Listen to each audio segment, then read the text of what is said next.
Today I'll be speaking about Dorothy Vaughan, the first African-American female to supervise a NASA staff. Some of you may have heard of her from the movie or the book Hidden Figures.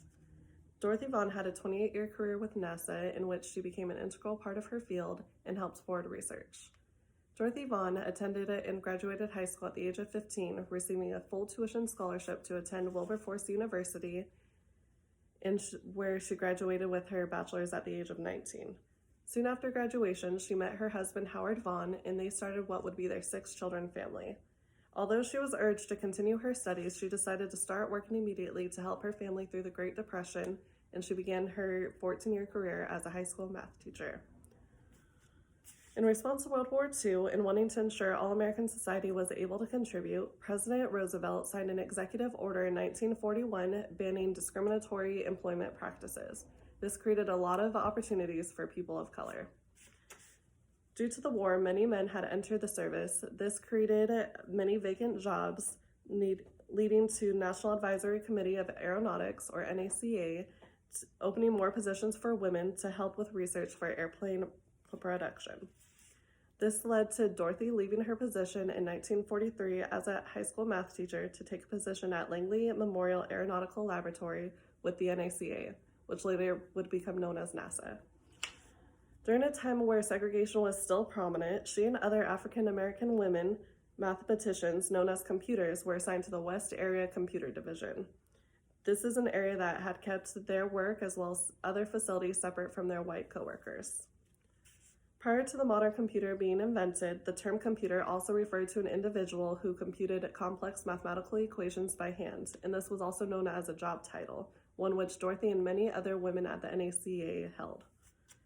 After the war ended, their work expanded to include the United States Space Program research. In 1949, Dorothy was assigned as the acting head of the West Area Computers. She served as the acting head for many years before officially becoming the first African-American female supervisor and one of few female leads. She continued to work for the NACA as the company disbanded in 1958 and became NASA. She moved into the Analysis and Computation Division then. During this transition, workplace segregation was done away with. I now would like to show you a video clip from the movie Hidden Figures. The IBM 7090 data processing system. It has the capability of solving over 24,000 multiplications per second. Holy Moses, that's lightning fast. So remember to get back to work. It'll run eventually. And when it does, we have to know how to program it. Unless you'd rather be out of a job. No. As NASA began using machine computers in the early 1960s, the human computers began to worry about their future employment, especially Dorothy.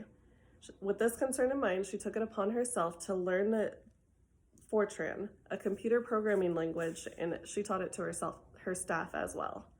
According to biography.com, Dorothy's work also contributed to the Solid Controlled Orbital Utility Test Vehicle Launch Program, otherwise known as SCOUT. This was one of the nation's most successful and reliable launch programs. It was used for launching a 385-pound satellite into a 500-mile orbit. Dorothy retired from NASA in 1971 at the age of 60. She had achieved many milestones throughout her career, such as becoming the first female African-American supervisor, and also with her research contributions with SCOUT and Fortran that led to many technology advances, as well as her and the women in her department. Till recently, many people haven't heard of Dorothy or other women like her that have contributed so much without any recognition. I'm glad I was able to learn her story and share it with you all today.